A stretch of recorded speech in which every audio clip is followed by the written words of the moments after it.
Thank you to Undawn for sponsoring this video. What's going on, guys? I'm Exotic Gaming. Hope you're all having a great day. As you can tell from the title, Undawn is finally back. And not only that, this game has finally been released globally for iOS, Android, and PC. I've made several videos on this game already, and I am continually blown away by just how good this game is. It's got incredible graphics, more content than any other mobile game I have ever played before, so many single-player missions and side missions, a super advanced health system, skills, weapon customization rivaling any other game you've played before, tons of different multiplayer game modes to choose from, and that's just scratching the surface, to be honest. This game has everything. It is a true next-gen open-world zombie survival game, and I love it. In today's video, I'm going to be showing you all some awesome multiplayer gameplay against some super deadly zombies and my first ever wins in Undawn multiplayer. I might do a small single player mission. I guess we'll see how timing goes, and then I'll do some crafting to make my base better because, well, at the moment, as you can see, it doesn't look too good. And of course, I'll be giving you lots of different tips and tricks along the way. You can download the game right now by clicking the link in my description, and I also wanted to let you know, if you get the game, make sure to use my code EXOTIC to support me as a creator and get some free outfits and some silver as a reward. And most exciting of all, I actually have my own skin in-game in Undawn. I freaking made it, guys. I can't believe it, dude. So what you do is if you go to your perks and click the 7-day gift, all you got to do is reach level 10 and sign in 7 days in a row, and you can get my exclusive Exotic Gaming skin in Undawn. If that's not the coolest thing, I don't know what is. And let me just tell you, if I see you in-game with my skin on, you definitely have a chance of being in my camp. I created a camp called Exotic OP if you want to join. We're going to be the best camp at Undawn, just plain and simple. And hey, I'm editing the video right now. I completely forgot to mention, if you want to make videos on Undawn and maybe get your own special skin in-game just like me, then you can go down below in the description and sign up for their creator club. You can get some exclusive benefits in-game just by being a part of it. So yeah, don't miss out. So yeah, leave a like if you're hyped for the video, subscribe for more content, and let's frickin' do this, guys. So, first things first, what I'd like to show you all is actually some multiplayer gameplay in this really cool minigame called Return to the Lost City. You can see a little preview of it right here. What you basically do is search the city for a chest of materials, and then you have to defeat against hordes of zombies that are everywhere. This is a multiplayer minigame. You can't do this one solo, so you need to have a team of like 3 other people. And I'm not gonna lie, it is a little bit difficult finding some people that are willing to do this with you, but when you do, it is so much fun, and it is really freaking intense. I couldn't even do a live commentary because I tried, and it was just way too intense. I couldn't even make any sense with what I was saying. So I'm doing this commentary after the fact. I'll walk you through what I did throughout this gameplay here, and I'll give you some tips and tricks along the way so you can actually beat this minigame yourself, because it's tough. Let me just prepare you, especially if you're at a pretty low level like I am, only at level 15. Now, obviously, as you go further and further through the city, you're going to come across bigger and badder zombies. As you can see, I'm already encountering a level 14 Corruptor, and that guy is still tiny compared to the boss battle. I'm not going to give you any sneak peeks of the boss battle, but this guy is freaking ridiculous, and you're going to see it in about 2 to 3 minutes because it is the craziest thing in the entire world. I absolutely love this minigame, though, because you're basically navigating through, like, this predetermined path, and they did a really good job making it flow really well between buildings, close corners, more open areas. The zombies are pretty frequent, and you can get into some pretty difficult situations, especially if you're on your own. When you find a team to do this type of minigame, you need to stick together, because if you try to do it yourself, you could run into some pretty bad situations, and if you die and nobody's around you, you're going to be screwed. Nobody's going to be there to help you. So you stick together like we are doing right here, and you're pretty much invincible, especially Abby right there. She has a freaking turret. Look at her. The minigun bullets look like so much more powerful than the ones that I had. So, you know, I had to try it out. You're going to see me trying out the minigun in just a second. When you get to this point right here, you have to use the minigun because it is the coolest thing in the entire freaking game, I swear.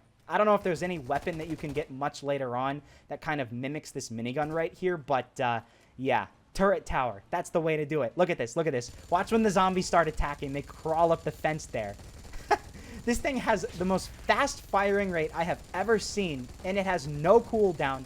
infinite ammo, these zombies, they don't even stand a chance. Literally. Like, look at this.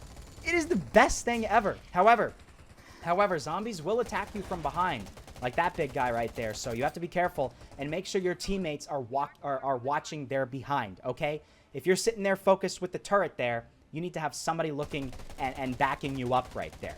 Then don't go around corners like I was doing right there. I kind of just blindly walked around the corner, and I almost got completely annihilated by like 7 zombies right there. So be careful. You know, you have third-person view in this game, so you can kind of like peek your way around corners before zombies start attacking you. It's never good in this game to just run around a corner without seeing what there is first behind that, because you might find yourself in a pretty difficult situation.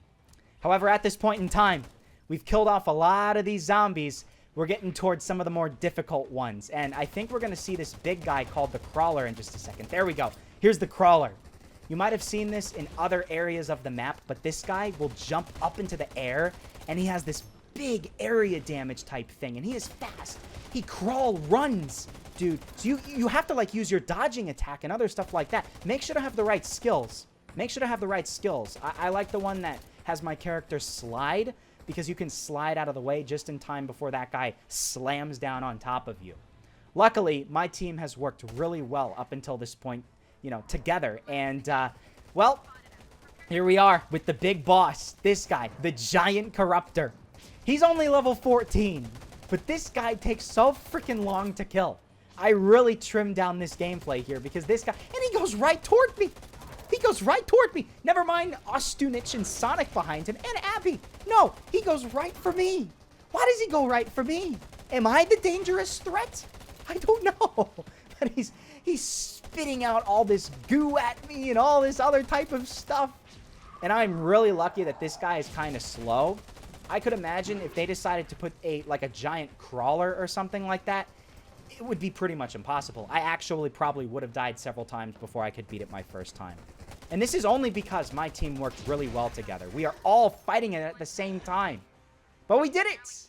We freaking did it! My very first win in the Lost City minigame. And luck would have it, look at this. I got more points than anybody else on my team. And, hey, I think I did a really freaking good job.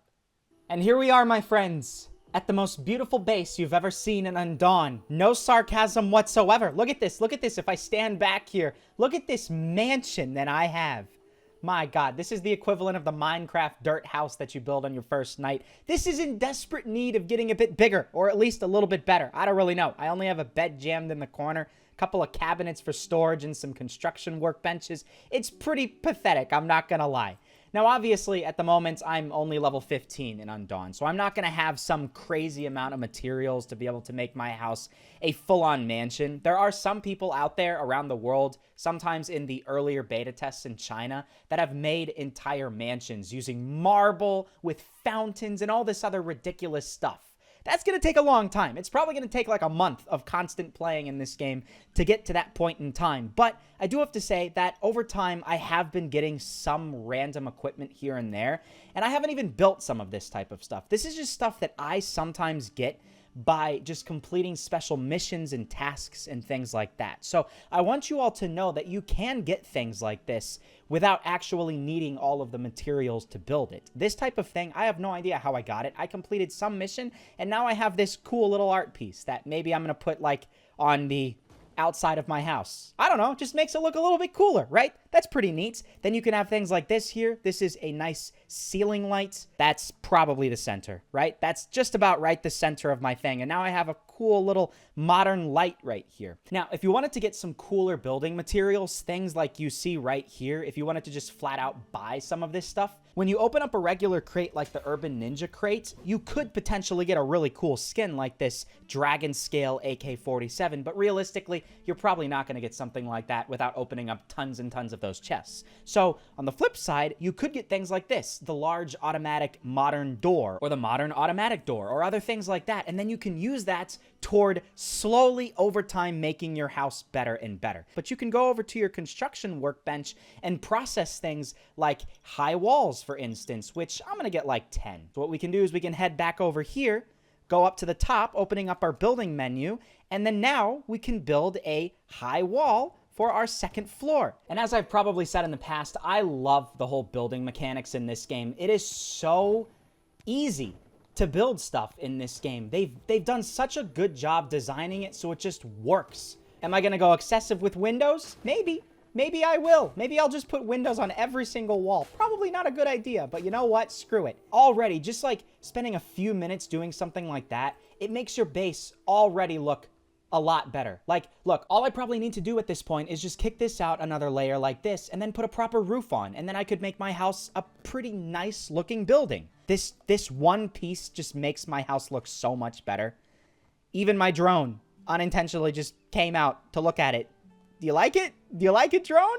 He likes it. I think he likes it. And in case, you know, you look at this crafting stuff and you think that building your base is the only crafting element to this whole game, you would be sorely mistaken, because this game has so many different elements of crafting to it. You basically have to just start from all raw materials and build everything yourself. So if you want to get yourself a drone, you're going to have to find the materials and then craft all of the individual parts to create a drone for yourself. What I'm actually going to do is, when I head back out of here, you'll see that there's an entire adventure guide that you need to complete in order to like level up and get special rewards.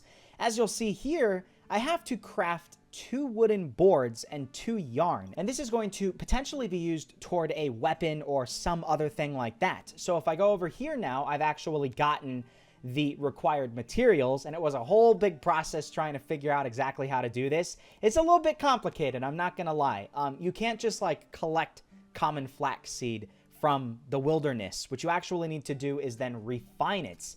And in order to refine some of this material, you need to place down this special thingy right here, the raw material workbench. You would place down random things like this, and then you would click refine, and then it would give you the actual usable material. But if I go back over to the adventure guide chapter 2, I should be able to collect some rewards. There we go. We have completed it. Now we have some more tactical gear, and then we have one final thing that we need to do. You've got everything you need to craft new equipment on the workbench in your homestead. As I said, the wooden board and the yarn will be used to craft this thingy right here, the Timberwolves Assault Top.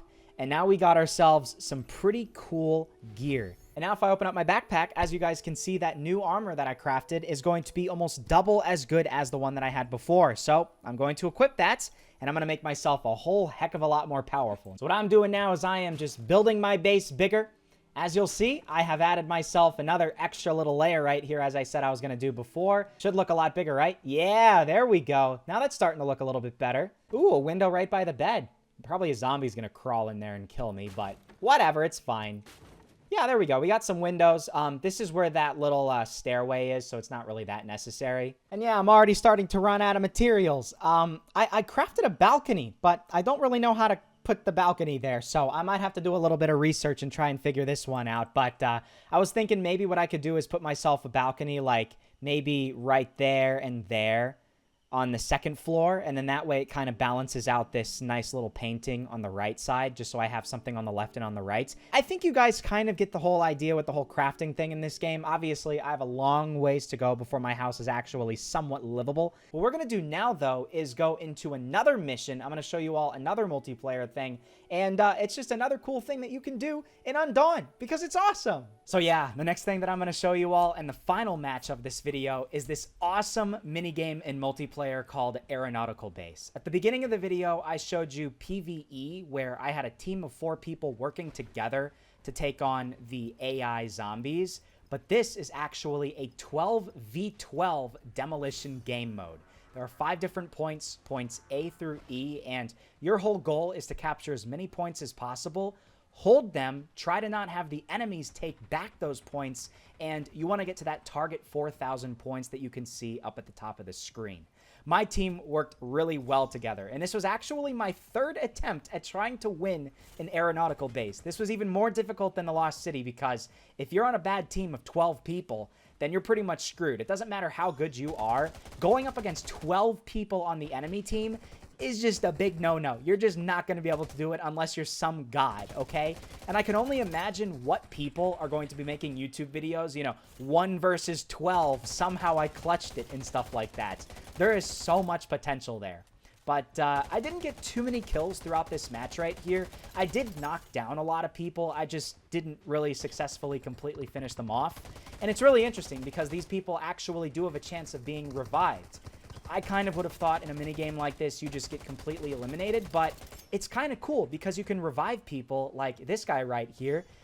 Dady, whatever his username is. That's kind of an odd username, I'm not going to lie.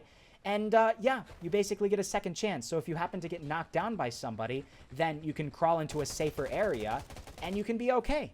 Some of the people have different health. Like this guy right here, he got completely eliminated super easily by my gun. But some of the other enemies that I've encountered are really, really powerful. Like, they have a lot of health. Like that person right there. This one was a struggle. And oh my god, I finally knocked the person down. I was feeling good, but I didn't realize the person had their drone. So I frantically tried to shoot at the drone. It just didn't really work. And I'm sitting there trying to wait to be revived, and I realize all of my teammates around me are already knocked down. It's just not going to work. So what do? I come right back to the same area. I make sure to knock out the other people, kill them all, and make sure they knew where they knew who the person was that shot them. You know, I'm not some forgettable player. I don't even know what I'm saying, but you know what? Hey, we capture the point back, get point D, and we proceed forward, just barely ahead of the enemies. But after about a minute or so of me kind of wandering around, not seeing anybody, and hitting my microphone right now, apologies for that, we get a little bit further ahead of the enemies. We are really capturing a lot of the points, and we are holding them. Like, they really are struggling. Almost as much as I'm struggling at long-range kills. I just can't do it. I don't know what it is. This was honestly my first time ever practicing, like, full auto at long range, and I gotta say, the recoil control in this game is a little bit tough and does take some time to get used to, which is why you should play in minigames like this quite frequently whenever you can, because that way you can actually get more experience with that type of stuff. This was painful. I'm sitting there, I'm like, he's right there, and then my teammate is clueless, and he gets knocked down next to me. Other guy, Austinich, and it's a lost cause. So I give up, and luckily, hey, you know what? After I get back over to this area, we're already at 3860 points, 3900. We've pretty much got it in the bag. Simple as that. I sit there frantically trying to get the last kill, shooting at absolutely nothing. It doesn't matter. And then there we go. I get my very first win in this minigame. I have never played an aeronautical base and actually won it before. This is my very first time, and even though I didn't get too many kills and that great of a score, I was really, really proud of myself. I think I did pretty well for my very first win. And here we are, my friends. We are back on the beautiful beach by my base. My base is a little bit over there. I was actually just playing earlier in this special little minigame, which is called the Bonfire Party, which you have a couple of different mini games you can play with your squad, your camp. Only those people that are actually a part of your camp. You can gather some firewood and you can light this big gigantic bonfire that's on the beach. There's some music. There's a dance floor. You can play this special little mini game quiz type thing where you can answer some questions and hopefully win. And then finally, what you do is you actually dance with some of the people on your team. And it is the craziest thing. I mean, the fact that this game has that where you can actually dance with your squad mates, that's just the funniest but like awesome thing ever. I don't know, man. And as we're sitting here roaming around our homestead area, I think that's a really good way to end off this video. Hey, as I said, guys, hey, I created my own camp. Somebody can literally have their base right next to mine if they want to. They can walk over for a cup of sugar. I will gladly give it to them as long as they have the exotic gaming skin. As I said, exotic gaming skin, it's right over here as your day 7 reward in the 7-day gift. But yeah, honestly, I feel like that's a great way to end off this video, guys. As I said, the download link to Undawn will be down below in the description. Make sure to not miss out on it because this game is freaking awesome. One of my favorite mobile games right now. And I'm not just saying that because this video is sponsored. I legitimately really enjoy this game, and I will be playing this game off camera quite a lot. Make sure to get my special skin while it's still available, and on top of that, make sure to use my code EXOTIC so you can get yourself some special clothing and some silver. And with all of this being said, thank you to Undawn for sponsoring this video. I'm tired. I'm finished. Let's freaking go to bed, and let's end the video there. As my character peacefully drifts away into sleep, thank you all so much for watching. Leave a like, subscribe for more Undawn content, and I will see you all in the next episode.